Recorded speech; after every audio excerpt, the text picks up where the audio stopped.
좋은 아침입니다. 명절 잘 보내고 계시죠? 또 하나님의 평화의 도구로서 계신 곳에서 복음의 영향력, 은혜로운 사람으로서 잘 섬기기를 축복합니다. 고린도전서 3장 21절에서 4장 5절 말씀 보도록 하겠습니다. 21절 그런즉 누구든지 사람을 자랑하지 말라. 만물이 다 너희 것입니다. 22절 바울이나 아볼로나 게바나 세상이나 생명이나 사망이나 지금 것이나 장래 것이나 다 너희 것이요. 23절 너희는 그리스도의 것이요 그리스도는 하나님의 것이니라. 자, 지도자를 세우고요. 자기들이 이제 자기를 높이기 위한 방법으로 지도자를 추앙하면서 서로 다투고 시기하고 있는 이 고린도 교회를 향해서 결론적으로 바울은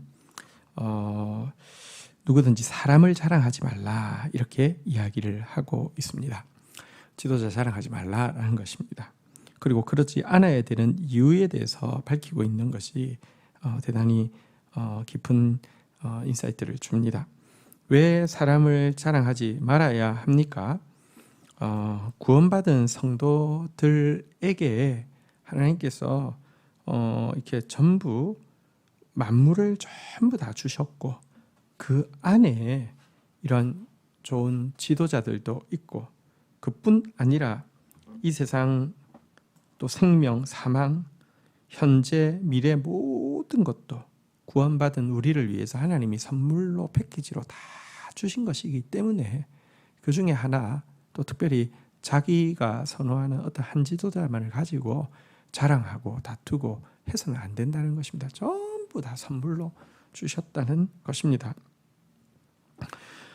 여러분 그리고 이 모든 것은요 사실 그리스도의 것이고요 또 그리스도는 하나님의 것입니다. 그렇다고 하면 우리는 사람을 자랑할 것이 아니라 그리스도를 자랑해야 하고요. 그리고 이 모든 것의 모든 것 대신은 하나님께 영광 돌려야 한다는 것입니다. 전부 받았는데 마치 내 것인 양 어떤 것은 일정한 것은 내 것이냐 자랑하고 그걸 부각시키기 위해서 다툼과 시기를 일으킨다고 하면 참 옳지 않은 일입니다. 전부 주어졌습니다. 모든 것을 인하여서 하나님께 감사하며 그리스도에게 영광 돌리는 그런 것이 신자의 마땅한 자세라고 이야기를 하고 있는 것입니다. 자, 4장 1절 한번 보도록 하겠습니다. 사람이 마땅히 우리를 그리스도의 일꾼이요 하나님의 비밀을 맡은 자로 여길지어다. 2절 그리고 맡은 자의 구할 것은 충성이니라. 지도자를 대하는 두 가지 상반된 태도가 있지요. 어떤 경우는 영적 지도자들을 업신여기거나 함부로 대하는 사람들도 있습니다. 바울은 이들에 대해서 마땅히 우리를 그리스도의 일꾼이요 하나님의 비밀을 맡은 자로 여길지어다. 자기 종 아닙니다. 사람의 종 아닙니다. 그냥 밥벌이하고 사는 사람 아닙니다. 하나님의 종이고요. 하나님의 비밀, 다시 말하면 하나님의 깊은 진리를 먹이도록 부름받은 자로 마땅히 존중해야 합니다. 그러나 또 반대로 여러분 어떤 곳에서는 주의 종을 지나치게 높이거나 추종하는 경우도 있지요. 이것은 앞에서도 계속 설명했던 대로 사실 자기를 높이고 싶고 어떤 자기와 맞는 취향이나 자기와 비슷한 배경이나 자기 어떤 야망을 투영한 것이지 이것은 절대 옳지 않은 행동입니다. 이 두 양극단으로 빠지기가 참 쉽죠. 막 주의 종을 막 멸시하고 막 부리는 그런 사람들이 있는가 하면 주의 종을 막 추정하고 받들면서 자기를 높이려고 하는 사람이 있는데요. 그것이 아니라 이들을 우리의 영적 성장을 위해서 다 보내주신 하나님께 감사하는 것, 이것이 우리의 마땅한 자세입니다. 특별히 주의 종을 대할 때 하나님의 비밀을 맡은 자로 알고 존중하는 것은 너무 중요합니다. 하나님의 진리를 맡은 자로 알고 존중해야지 진리의 말씀이 크게 들릴 것 아닙니까? 여러분 베드로는 학벌이 고넬료 로마의 그 장교에 비하면 비교할 수 없는 사람이고 지위와 모든 면에서 비교할 수 없는 사람이지만 고넬료는 그가 말할 때 하나님 앞에 서 있다라고 이야기하면서 하나님 말씀 받는 것처럼 하니까 여러분 이방에게 성령의 새 시대가 열리는 출발점이 되지 않았습니까? 주의 종을 존대해야 되는 이유, 가장 큰 이유가 무엇이냐? 하나님 그에게 하나님의 말씀을 맡기셨기 때문입니다. 그래서 우리가 존중할 때 주의 말씀의 사람으로 존중할 때에 우리가 말씀을 그 축복을 제대로 누릴 수 있는 것입니다. 자, 말씀 맡은 종에 대한 성도의 태도도 중요한데 말씀 맡은 종들의 자신의 태도도 굉장히 중요합니다. 나 말씀 맡은 사람이야, 나 하나님의 종이야 하고 거들먹거리거나 큰 소리 치지만 실상은 맡은 자들의 구할 것은 충성입니다. 하나님은 충성으로 그를 평가하실 것입니다. 하나님 그를 여러분 역량으로 평가하지 않습니다. 왜냐하면 역량이라는 것은 하나님이 따로 주셨기 때문입니다. 어떤 사람은 5달란트 준 사람도 있지만 어떤 사람은 1달란트 준 사람도 있는 것입니다. 역량은 하나님께서 심판의 항목에 없습니다. 심판의 항목에는 충성이 있습니다. 맡은 것 가지고 얼마나 성실하게 했느냐인데요. 특별히 말씀을 맡은 종들이 말씀 앞에 불충성스러운 모습 너무 많이 볼 수 있습니다. 말씀을 알지도 못하는 경우도 많고요. 말씀 앞에서 자기가 씨름하기를 어느새 멈추고요. 그냥 여러분 그냥 세상 책 읽는 것보다도 더 그냥 대충 말하기 위한, 자기 말하기 위한 거리 정도로만 대하는 사람들도 많습니다. 그러니 그를 통해서 전파되어지는 말씀이 어떻게 열매를 제대로 맺을 수 있겠습니까? 물론 그럼에도 불구하고 여러분 예수님 뭐라고 하셨습니까? 바리새인들이 전해도 그들이 하나님의 말씀을 전하면은 귀 기울여 들으라고 했습니다. 마른 막대기를 통해서도 역사하실 수 있는 하나님이시기 때문에 그렇습니다. 엘리 제사장의 가문 그 타락한 가문 안에서도 사무엘은 하나님의 음성을 들었습니다. 어쨌거나 말씀 맡은 종은 충성되어야 합니다. 변함없이 말씀 앞에서 신실해야 합니다.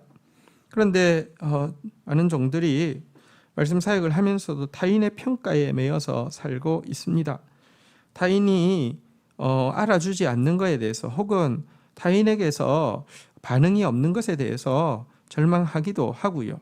혹은 스스로의 판단으로 이 정도로 잘하는 사람 어디 있어 하면서 교만해지기도 하고요.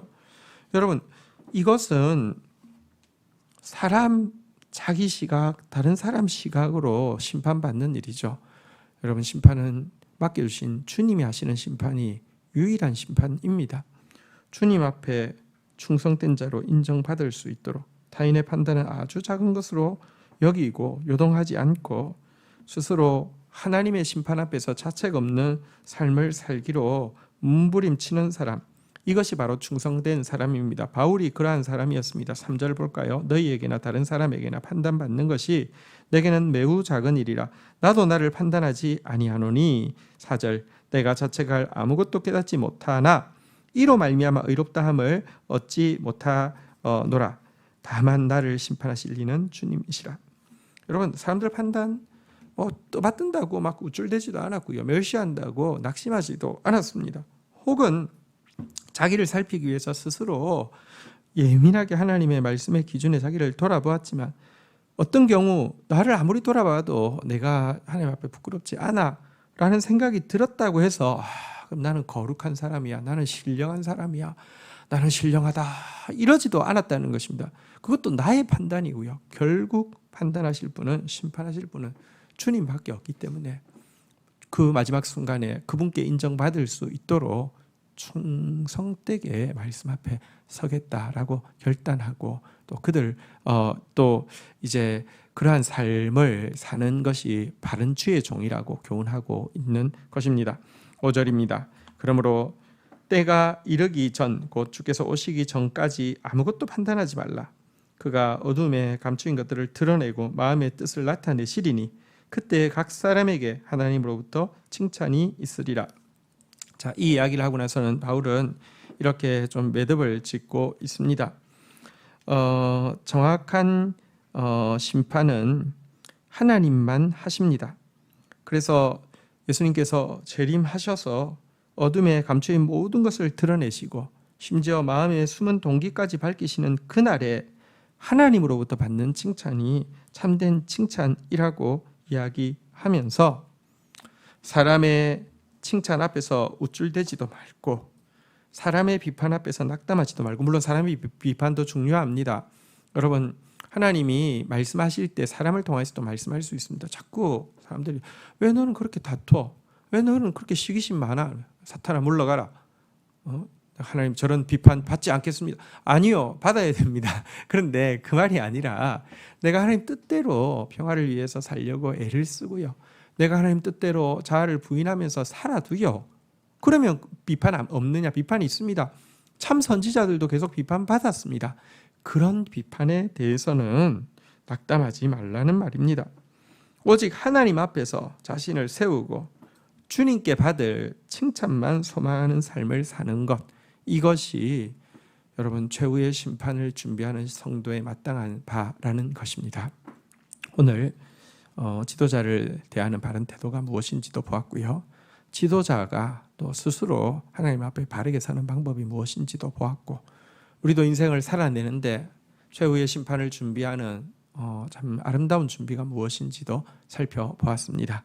말씀이 오늘도 우리의 삶을 주관하기를 주의 이름으로 축복합니다. 주신 말씀 붙잡고 기도하며 나가도록 하겠습니다.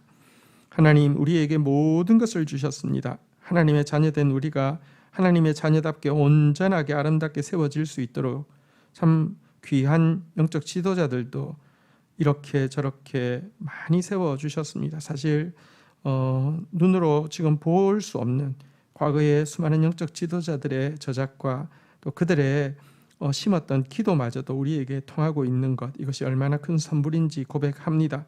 온 세계, 모든 생명과 사망, 현재, 장래, 모든 것을 선물로 주신 주님, 모든 것을 선물 주신 주님께 감사하며 주님께 영광 돌린 자 되어지지, 그 속에 무엇 조금 뽑아내어서 마치 자기 것인 양 자랑하고 그것을 투영해서 다투고 싸우는 어리석은 삶 살지 않도록 도와주옵소서.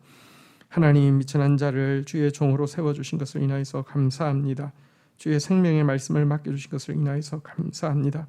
사람들의 반응에 이리 일비하지 아니하고 말씀 앞에 자신을 세우며 말씀 앞에서 끝까지 충성된 자로 설 수 있도록 도와주시며, 우리 온 성도들도 사람의 판단 앞에서 이리 일비하는 자가 아니라 모든 감추인 것을 드러내시고 갚아주실 하나님 앞에서 칭찬이 있을 때까지 충성스럽게 맡겨주신 사명들 감당하는 성도들로 살아갈 수 있도록 축복하여 주옵소서.